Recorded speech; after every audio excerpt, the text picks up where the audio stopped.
Bien.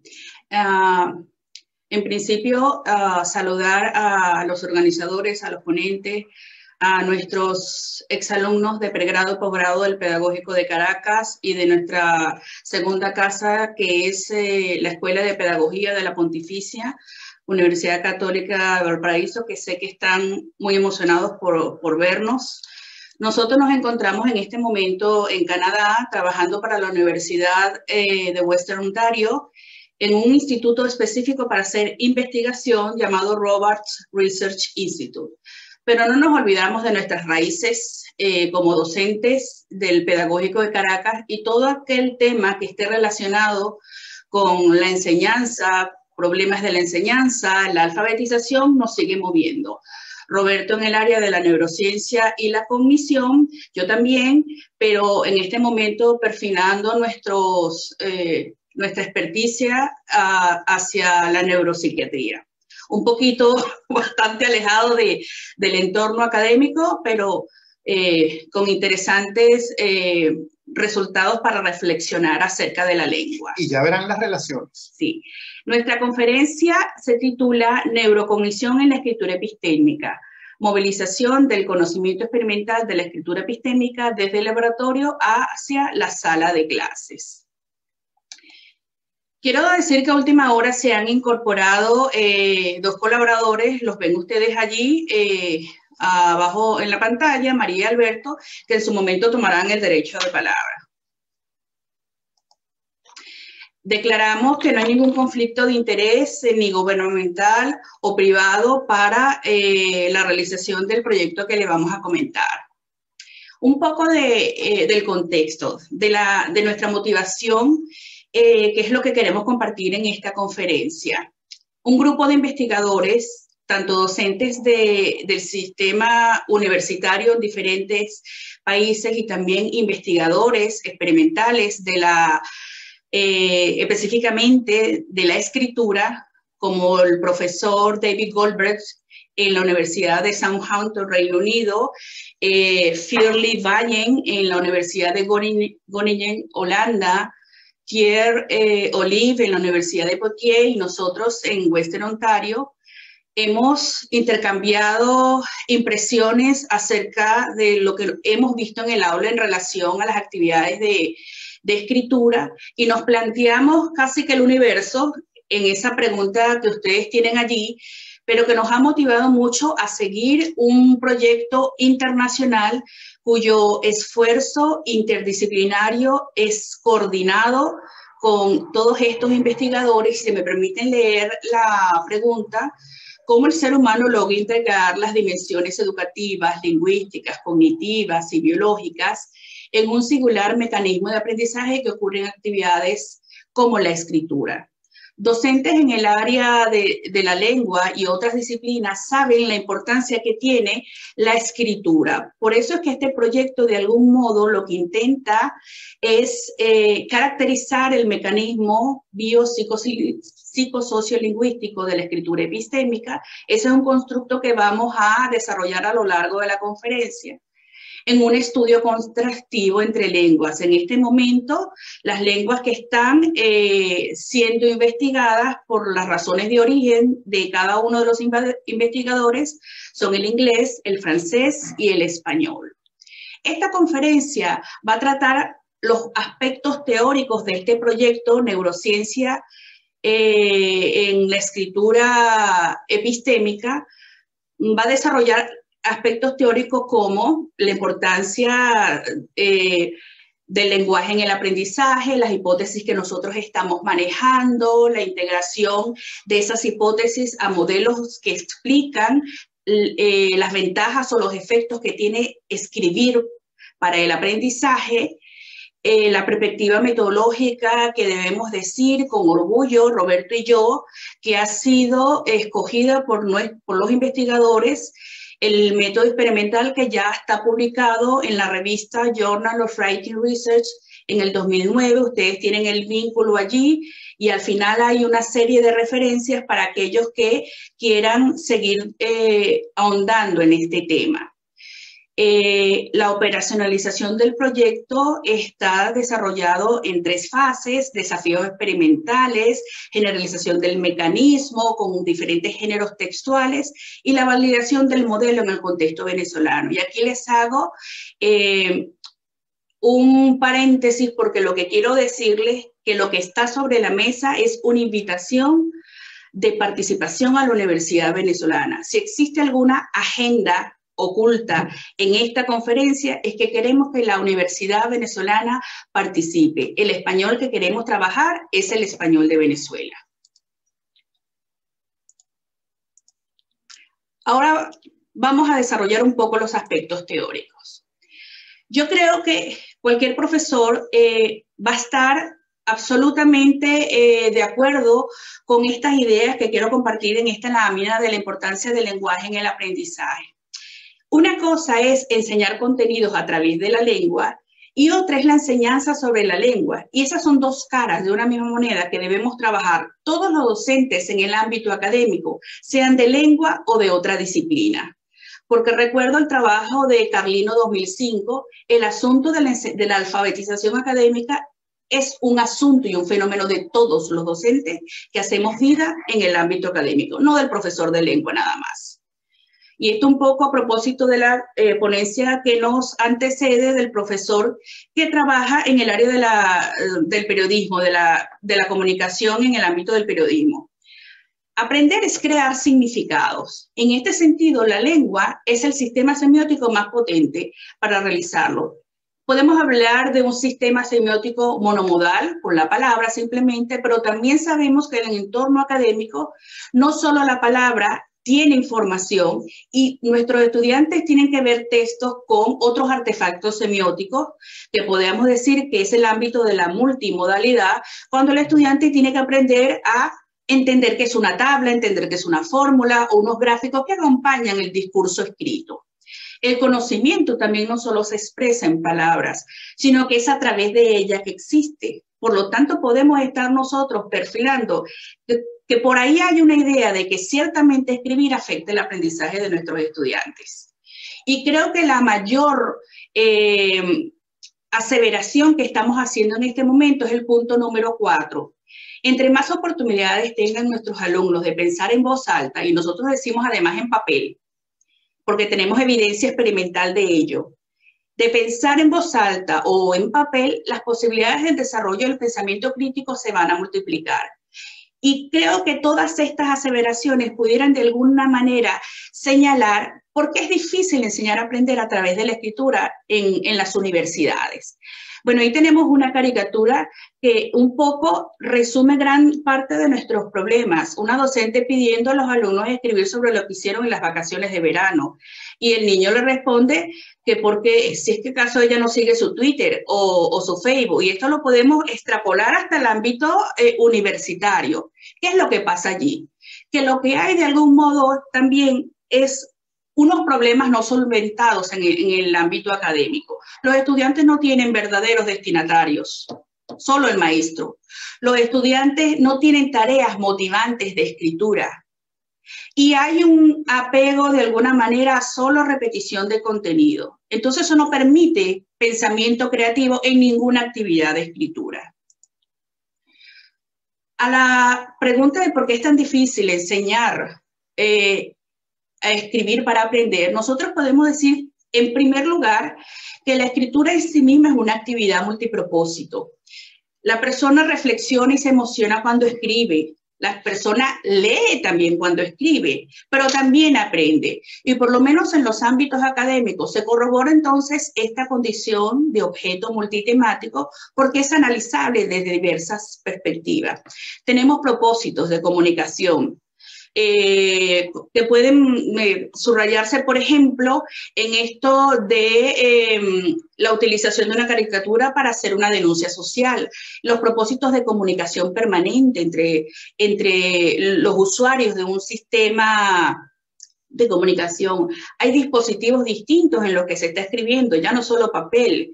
Hay formas, por ejemplo, la escritura individual para ser evaluada y la escritura colectiva. hay técnicas de observación que han variado en estos últimos años, como por ejemplo los protocolos en voz alta.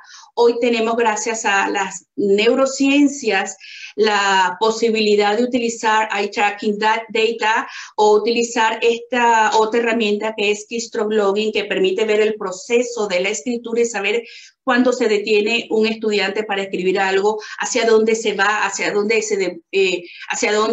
continúa, escenarios, como ven ustedes aquí en el primer bloque, el aula, o escenarios como centros de investigación, escritura y el laboratorio, que es un poco lo que nos mueve en esta conferencia para discutir. En los últimos 40 años, una amplia investigación da vida a este constructo que vamos a llamar escritura epistémica. Y no es otra cosa que darle a la escritura un plus, un aditivo, que no solo se escribe para comunicar, la finalidad lingüística de comunicación de una información, sino que también se escribe porque esta está asociada a algún nivel cognitivo que afecte el aprendizaje. Hay muchos autores que han hablado de esto. Y estoy diciéndole que hay 40 años diciendo lo mismo. Por ejemplo, el trabajo de Amy, Writing as a Model of Learning, Carlino, en nuestro contexto latinoamericano, también lo ha mencionado. Navarro y Rebel, argentinos. Por cierto, quiero dejarles aquí un vínculo para que visiten la Asociación Latinoamericana de Estudios del Discurso, porque hay una amplia bibliografía disponible para todos. Y quiero decirles entonces que la idea de escribir para aprender implica que este individuo analice, organice e integre ideas acerca de contenidos donde quizás el léxico especializado no es la parte más esencial, sino cómo se construye esa gramática que va a permitir algunos niveles de abstracción y va a demostrar si el alumno aprendió o no determinado contexto o contenido en las disciplinas. Miren lo que ha pasado en los últimos 20 años. La tendencia de esta línea que nosotros estamos investigando, Roberto y yo, que tiene el nombre de Writing to Learn, escribir para aprender, ha superado la investigación de Writing Across the Curriculum. Estos son dos programas de investigación que han sido influenciados por estudios cognitivos y por estudios retóricos.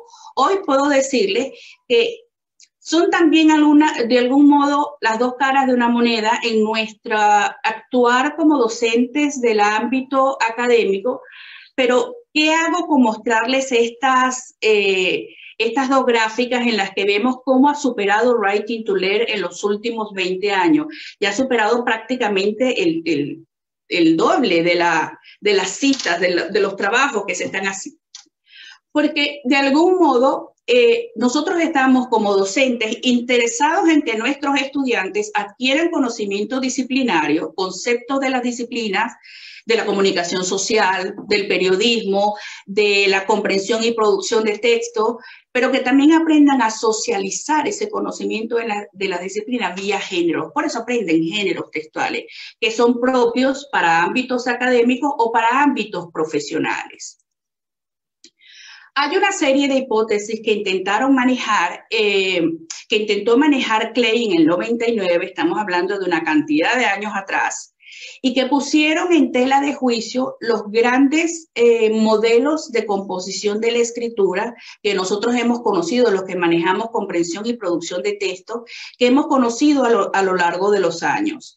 Y que este autor que hoy trabaja en la Escuela de Educación de acá, de Ontario, Perry Klein, señaló que hay un modo de advertir que la escritura sí ayuda al aprendizaje, pero ¿cuál es el asunto? Que no hay evidencia experimental de cómo. Fíjense hasta lo que hemos llegado. Por ejemplo, con esta información que tienen ustedes aquí de Arnold 2017. Podemos hacer una clasificación de actividades que están asociadas a la escritura, como subrayar, tomar notas o elaborar un ensayo. Y podemos decir que esas actividades pueden ser o no actividades de escritura y que hay procesos asociados. Por ejemplo, tomar nota puede ser parte de lo que hacen nuestros alumnos cuando escriben, pero no necesariamente la toma de nota implica que ellos reorganicen información o que ellos reelaboren información. Pero sí tiene todas las dimensiones de los procesos cognitivos, hacer un ensayo o hacer un resumen de algo. Hasta aquí lo que estamos diciendo es que todos los modelos, por ejemplo, desde la escritura por libre asociación a partir del enunciado, que no es otra cosa que verificar que un modelo de escritura es desarrollado a través del lenguaje y que cuando un escritor tiene un conocimiento no explícito y lo quiere hacer explícito, busca el enunciado y lo escribe. Y ese enunciado, a través de la asociación con otros enunciados y dándole forma, por eso se le llama shaping at the point of utterance, dándole forma a esos enunciados, podemos decir que la persona escribe. Eso es una explicación de lo que ocurre en el proceso de escritura, pero aún no me ha dicho de qué forma ese shaping at the point of utterance produce aprendizaje. Lo mismo que la escritura búsqueda hacia adelante. La persona que está escribiendo usa textos fuentes y relee porque hay una incapacidad de nuestra memoria de corto plazo de almacenar toda una cantidad de información e ir escribiendo. Y vamos hacia adelante, por eso es la metáfora, vamos hacia adelante con la relectura, tratando de buscar trozos de información, identificando y luego darle forma. Eso también describe lo que hace una persona cuando escribe, pero aún no me está diciendo de qué manera eso está ayudando al sujeto a aprender. No hay evidencia. Y creo que los más interesantes de discutir acá es los modelos de Flower y Hay, muy conocidos por todos, y por supuesto de Bereiter y Scardamalia, que en un momento relevaron la capacidad que tienen los sujetos de mirar hacia atrás y de resolver una serie de problemas de espacio y de contenido cuando esta dialéctica entre lo que nosotros estamos pensando y lo que queremos decir y queda por escrito va fluyendo hasta el punto que yo puedo cambiar mis objetivos y cambiar los planes. Por eso la búsqueda, en vez de ser hacia adelante, la búsqueda es hacia atrás. Estos modelos realmente pusieron en la mesa, para decirlo de una manera bastante coloquial, la idea de que escribir sí ayuda al aprendizaje, pero no me están diciendo de qué manera. Eso no está claro todavía, esos efectos. Y por eso es que nosotros queremos hacer un trabajo en este sentido para desarrollar esa evidencia experimental que no ha sido encontrada. Le doy el pase a Roberto. Bien. En principio yo manifiesto mi enorme ignorancia en lingüística. He coqueteado con lingüística por algunos años, pero muy lejos de considerarme un experto en el área. Sin embargo, la lingüística ha aportado una serie de elementos, de sospechas muy bien fundadas para hipotetizar, y eso es lo que nosotros manejamos, hipótesis, por la objetividad científica que nos debe caracterizar, es saber si es cierto o no, en alguna medida que la tecnología nos los permita y los conceptos que tengamos nos los permitan, que la escritura es un medio de aprendizaje, no solo un medio de comunicación de lo que sabemos, sino en sí misma el acto de escribir es un aprendizaje.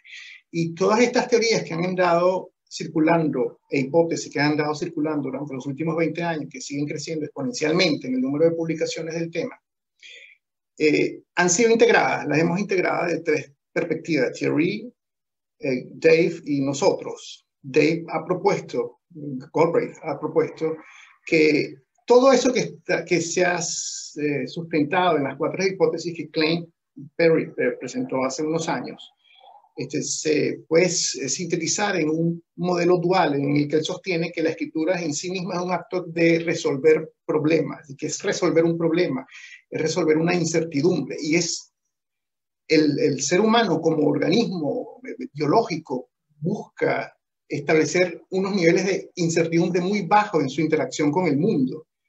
Y eso es lo que le da ese carácter epistémico, y por eso es que Writing to Learn es asociado con el término de escritura epistémica. Entonces, la resolución de problemas propuesta por Galbraith está en el fondo del proceso de escribir y sus consecuencias en el aprendizaje. En la medida en que se está resolviendo ese problema, sale a relucir un elemento muy odiado por la pedagogía moderna, que es la repetición, rehearsal. la repetición, eso que en el contexto venezolano particularmente se llama el caletre, que ha sido desprestigiado, parece ser la esencia del aprendizaje, inclusive dentro de los procesos más avanzados de escritura. ¿Por qué? Porque en la medida en que se busca resolver problemas durante el proceso de escribir, hay que mantener una información latente en el sistema de memoria humano, en el working memory, y ahí es donde entra a jugar la teoría de Thierry. Mantener la información activa en la memoria humana requiere repetición para que manteniéndola allí se puedan resolver los problemas que disminuyen la incertidumbre y lo hacen epistémico. Sin embargo, sigue siendo teoría. Nosotros propusimos, desde la perspectiva experimental, un modelo sencillísimo de experimentación de esto. Y las tres vertientes entonces convergen en lo que estamos buscando ahorita como challenge, que es, vamos a ver si existe alguna evidencia a nivel del sistema nervioso de eso, a nivel del cerebro. Y esto nos lleva a la perspectiva metodológica. El modelo es muy sencillo. Nosotros intentamos colocar a los sujetos en un laboratorio de computación a leer textos y escribir o producir oralmente, las dos condiciones, oralidad versus escritura, un resumen del texto. Luego de esa producción oral y escrita, el sujeto se le administra una tarea de memoria de largo plazo, las clásicas tareas de reconocimiento léxico que se usan en psicología cognitiva.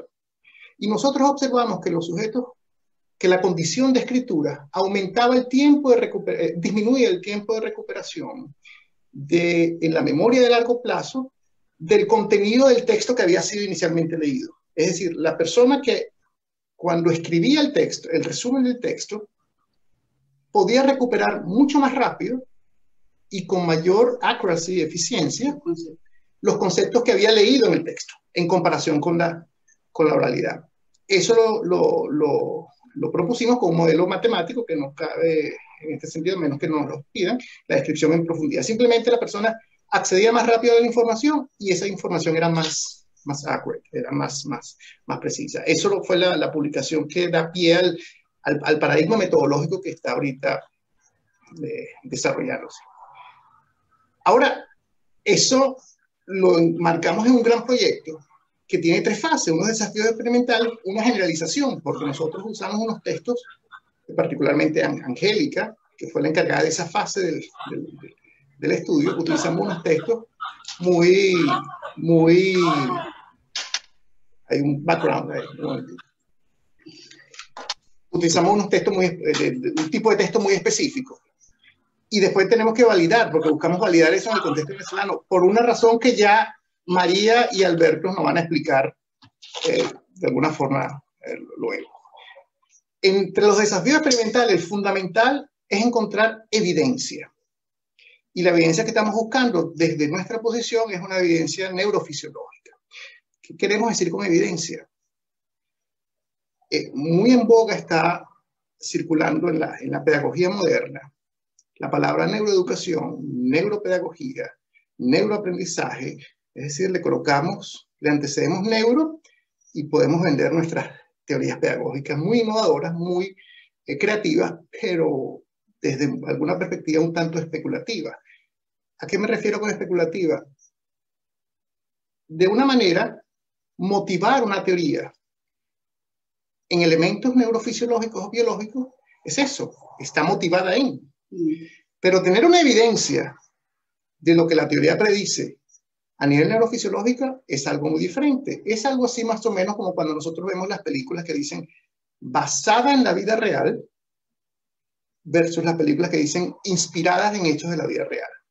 Muchas, para no decir todas, las generalizaciones son perversas en cualquier manera, muchas de las propuestas neuroeducativas están inspiradas en elementos biológicos, neurofisiológicos, pero son muy pocas las que están basadas en evidencias neurofisiológicas. Entonces nosotros lo que estamos buscando ahora es la evidencia y para eso nos apoyamos en la gran ventaja que tenemos acá en la universidad, en nuestro instituto. Nosotros contamos con uno de los resonadores magnéticos más avanzados del mundo, de una capacidad de 7 Tesla, solamente para investigación. En clínica no se usa solamente en investigación. Los resonadores magnéticos para estudiar la actividad cerebral cuando muchos son de 3 Teslas, lo que se ve en los hospitales, inclusive los hospitales más avanzados, 7 Teslas solamente para investigación. Eso nos permite ver a nivel milimétrico en las capas de la corteza y de la subcorteza del cerebro qué es lo que está ocurriendo. Entonces, como tenemos acceso a esa tecnología, la tenemos inclusive dentro del contexto COVID, la tenemos al lado de la oficina, podemos tomar un sujeto, lo metemos en el resonador, experimentamos, cumpliendo con todos los parámetros éticos del caso y de seguridad del caso, y analizamos datos. Es una situación privilegiada. Entonces, lo que estamos haciendo ahora es intentar implementar ese modelo experimental que fue desarrollado por Angélica, junto con la tecnología que tenemos en Roberts, para ver las evidencias neurofisiológicas de eso, y específicamente la evidencia de una región del cerebro que es la ínsula, que es la que resuelve esa incertidumbre para resolver el problema, que es lo que podría estar ocurriendo dentro del proceso de escritura. Pero la evidencia no solamente debe estar a nivel biológico, tiene que estar también a nivel cognitivo y a nivel lingüístico. Si no, no es evidencia, o es una evidencia parcial.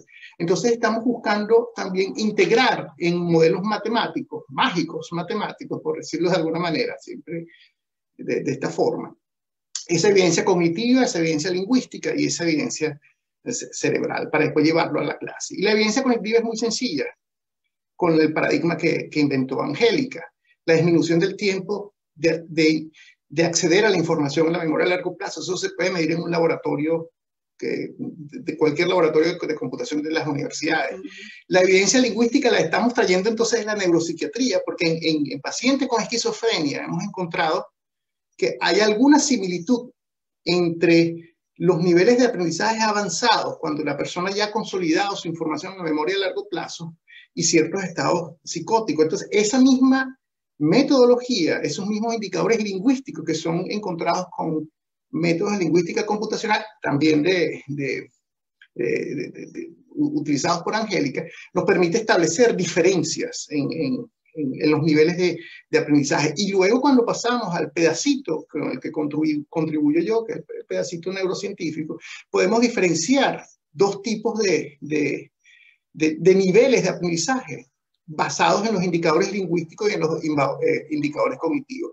Un nivel muy parcial, muy efímero, volátil, que es en la región hipocampal del cerebro, y un nivel mucho más avanzado, consolidado, que es en la corteza. Sin embargo, esto lo estamos haciendo con textos muy específicos, textos descriptivos del conocimiento general que se da en clase, pero hay una gran cantidad de variantes textuales que están por investigar. Ocurrirá lo mismo con esas variantes textuales, el tipo de texto, el tipo de género, todo eso. Permíteme, Roberto, en este sentido decir que cada descripción funcional del género estará en validación en relación a la comunidad académica con la que estemos trabajando. Recuerdo muy particularmente el caso de Edward Valero, que nos está escuchando en este momento, que él hace un análisis específico de su comunidad profesional y de su comunidad académica. Allá hay textos que circulan de una manera que no circulan en otra. Y quizás lo que llama Edward realizar un informe, bueno, en el periodismo es de una manera, se concibe de una manera, y en otras comunidades de otra manera. Entonces hay que validar esos criterios en el sentido del contexto de circulación, quién participa, un lego o un semilego, cuáles son los propósitos comunicativos o los objetivos de aprendizaje, porque en este sentido es importante saber si como docente estoy evaluando conceptos o estoy evaluando procedimientos. Y finalmente, si se están usando textos con un carácter monomodal o un carácter multimodal. O básicamente cuál es la organización discursiva que está en este momento. Yo aquí quiero decir que todos estos criterios han sido de algún modo trabajados fuertemente por la antigua Escuela Lingüística de Valparaíso. Y bueno, aquí tengo que mencionar el recién fallecimiento de mi querido tutor, Giovanni Parodi, quien ha tenido la bandera en esta descripción y validación de diferentes descripciones funcionales de los géneros. Entonces, un challenge, un desafío es validar con diferentes tipos de texto, pero el mayor desafío tal vez, o igual, es ayudar a la educación a explicar eso que ha sido siempre una bandera, pero que ha sido muy difícil de comprobar, que son las diferencias individuales. Y aquí donde María y Alberto nos van a ayudar un poquito. Consideren este escenario entre María y Alberto. En una situación de clase común, nosotros, como ellos, siempre nos han utilizado el texto escrito como una evidencia de que hemos aprendido. Una tesis, un ensayo final de la clase, una evaluación formativa. ¿Aprendimos o no? ¿Cómo va el aprendizaje? Lo mismo ocurriría con María y Alberto. La profesora dicta un contenido en clase y les pide elaborar un escrito sobre el contenido. María y Alberto elaboran el escrito, la profesora corrige el escrito y le asigna una calificación. En el caso de María le otorga 10 puntos. Y en el caso de Alberto también le otorga 10 puntos. De acuerdo con este escenario, entre María y Alberto, que han escrito un texto sobre el contenido dictado en clase, obtuvieron la misma calificación, que de acuerdo para la maestra significa que han aprendido de la misma, han alcanzado el mismo nivel de aprendizaje. Eso es lo que se vería en clase. Por supuesto, esto es un caso un poco exagerado, pero la exageración sirve para establecer los contrastes. En la clase ocurriría esto. Sin embargo, cuando los llevamos al laboratorio y medimos las variables lingüísticas, cognitivas y neurofisiológicas de María y Alberto, vemos que ocurre algo diferente. Que aunque la maestra haya colocado 10 puntos indicando que aprendieron igual, o que alcanzaron el mismo nivel de aprendizaje, las evidencias cognitivas, lingüísticas y biológicas dicen lo contrario. Dicen que María, en el caso de este ejemplo imaginado, María aprendió más que Alberto. Lo que buscamos entonces con esto es, uno, demostrar que necesitamos evidencias experimentales para ver si es cierto eso de que la escritura ayuda a aprender. Eso es lo primero. Y dos, esto que encontramos en el laboratorio, llevarlo a la clase. Tratar de ayudar a la pedagogía para ser más eficaz en el desarrollo de esto. Y eso lo hacemos en un ciclo que lo queremos validar fundamentalmente en el contexto venezolano. Porque aparte de las razones naturales de nuestro origen en el contexto venezolano, es que la variabilidad lingüística, cultural, socioeconómica, política que existe en Venezuela es única. Y esa variabilidad desde el punto de vista científico es muy atractivo. Entonces, nosotros lo que buscamos es explicar la variabilidad, esas diferencias individuales. Entonces, estamos desarrollando un proyecto para circular esa información. Generamos una teoría, experimentamos en el laboratorio, aplicamos en la sala de clase, recolectamos muchos datos que no necesariamente son los del laboratorio, pero pueden ser datos sociodemográficos, contextuales, culturales, lingüísticos, cognitivos, y hacemos modelos computacionales para reformular, optimizar esa seguridad. Y son en esos tres últimos modelajes computacionales, recolección de datos y aplicabilidad en la sala de clase, donde queremos involucrar a la universidad venezolana, porque la idea no es que coloquemos un estudiante venezolano que no está descartado al principio, pero la idea no es traerlo para acá y colocarlo en un resonador, sino creamos unos modelos, medimos en Venezuela, medimos en los laboratorios venezolanos, en las salas venezolanas, alimentamos esos modelos con la información demográfica. Si encontramos patrones de explicación del fenómeno de aprendizaje a través de la escritura, entonces ahí sí lo podemos aislar y lo regresamos al laboratorio ya con poblaciones más específicas de acá. Esa es la presentación general del proyecto. Finalizamos, es como esto queda almacenado para siempre en la nube. Hay un conjunto de bibliografía y de referencias que para el interesado puede acceder. Si alguna de ellas no tienen acceso, con mucho gusto, al escribirnos nos pueden solicitarse y se la enviamos nosotros. Bueno, muchísimas gracias. ¿Puedo concluir? Bueno, agradecemos realmente la atención. Esperamos, yo creo que esta conferencia lo que siempre ha tenido en el fondo es esperar que la Universidad Venezolana participe. Sabemos que hay problemas de todo tipo y hoy en el mundo, hasta el COVID, ha cambiado esa nueva realidad. Pero creemos que esto es posible. Yo hice un laboratorio, para mi tesis de grado en Venezuela, en el Instituto Pedagógico de Caracas, en el IBILLAT, en el Instituto de Investigaciones Lingüísticas y Literarias Andrés Bello, se hizo ese laboratorio para que funcionara mi tesis. En este momento ya obviamente no funciona, pero lo que queremos es decirle que es posible con pocos recursos realizar eso. Y no queremos queremos que la Universidad Venezolana participe en este proyecto porque creemos que va a ser de mucho beneficio para transformar nuestras ideas de lo que estamos haciendo en la sala de clase. Ahí les quedan a ustedes unas direcciones para que nos escriban y estamos a la orden para cualquier observación y cualquier inquietud que tengan en relación a este proyecto. Muy bien, muchas gracias. Muchas gracias.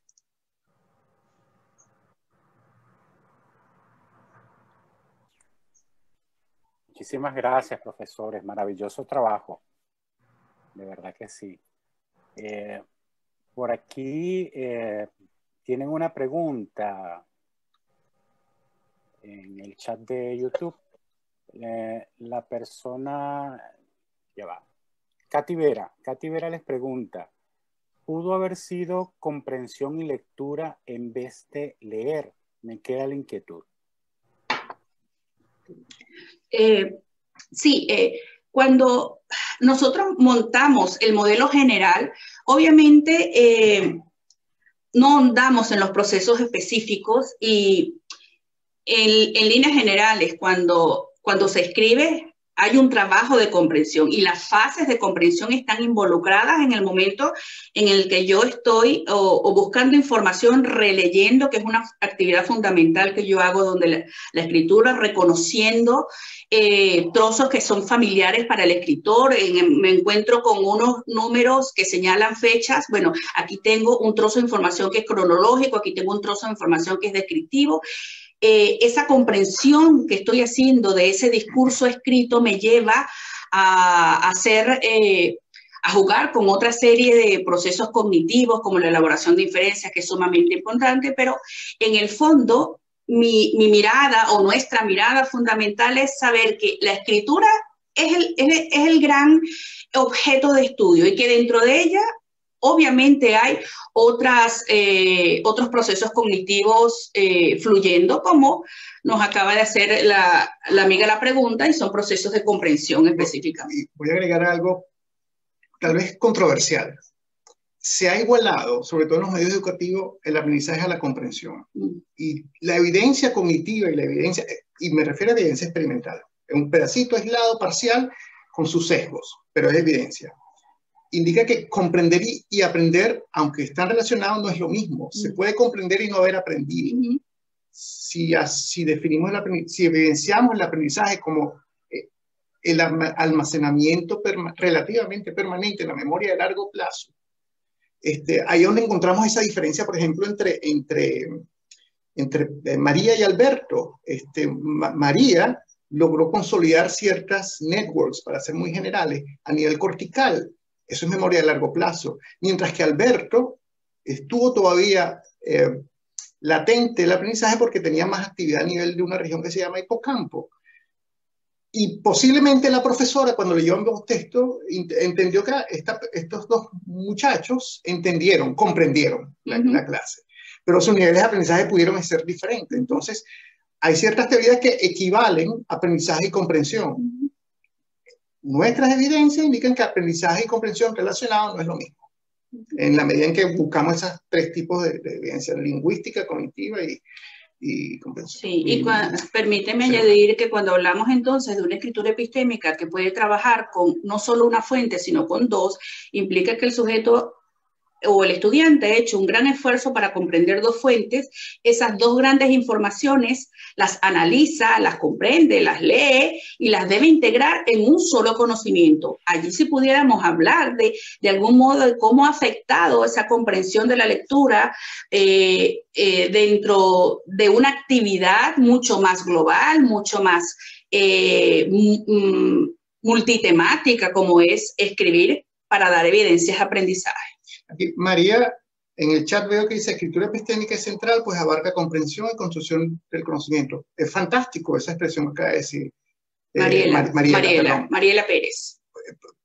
¿Por qué es central? Porque, como habíamos hablado, por eso es que le dan el nombre epistémico. Epistémico, de acuerdo con Galbraith, epistémico de acuerdo con nuestra teoría neurobiológica, porque mi caso parcial es que yo tengo junto con un grupo, una teoría que la aplicamos a neuropsiquiatría, a educación, a diferentes áreas, porque es una teoría unificadora de la función cerebral.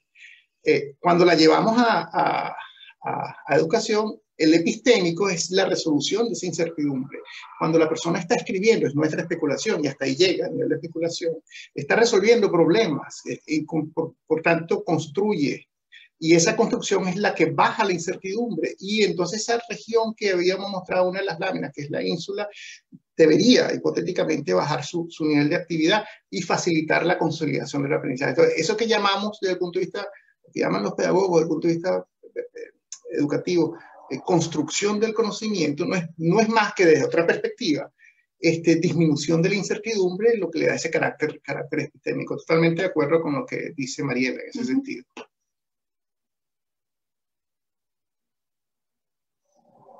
Acá nos está acompañando, se unió a la sala, el doctor Luis Barrera Linares.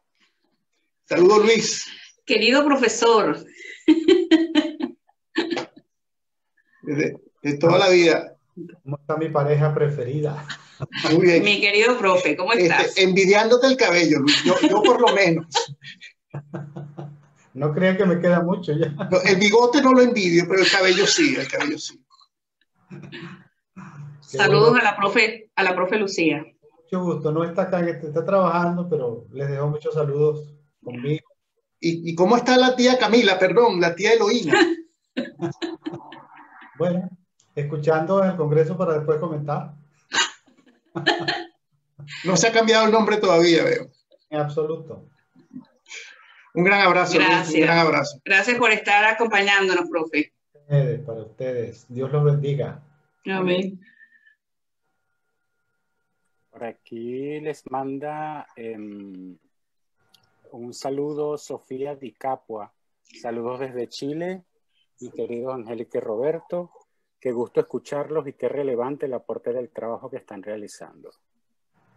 Sofía Di Capua es doctora de la Pontificia Universidad Católica Valparaíso, igual que yo.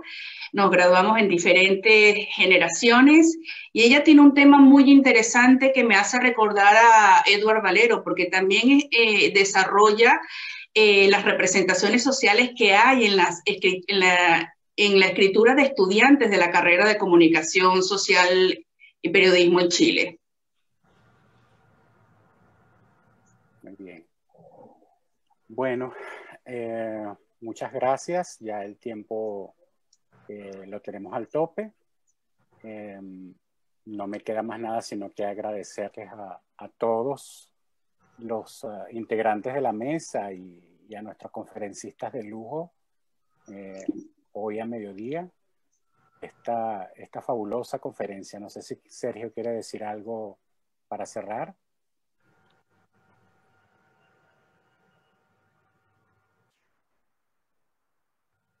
Bien, entonces, ya va.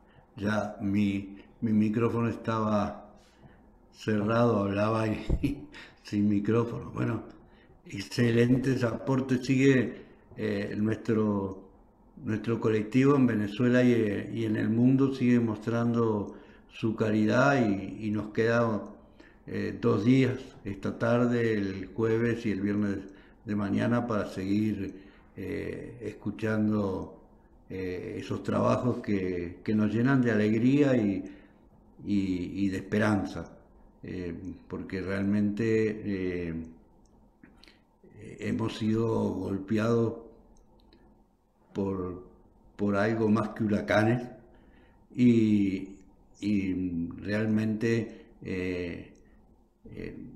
el trabajo que ha hecho un grupo grande, porque no somos solamente las caras que aparecemos, sino que hemos recibido el apoyo de muchos colegas y que se han mostrado, por ejemplo, en la función de árbitros, que aquí en esta rueda tenemos a varios, y que han respondido de una manera, yo diría que inmediata, ¿no? Eso es realmente muy importante, que este colectivo nuestro, que siempre fue muy académico y muy solidario, se vuelva a encontrar, que es la idea del Endil. Entonces, y ver amigos,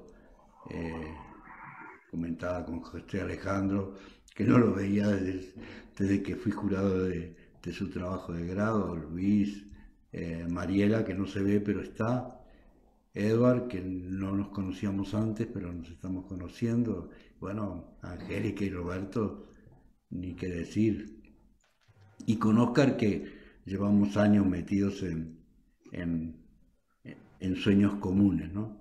Sí. Para todos es una alegría, una emoción. Y bueno. Y estamos en Canadá, pero con el compromiso por la Universidad Venezolana hasta aquí. Yo creo que eso quede bien claro en esta conferencia. Sí, no, y eso creo que es el espíritu de todos los que estamos fuera, pero que ahora, en estos días, hemos estado en esta Venezuela donde el sol no se oculta, ¿no?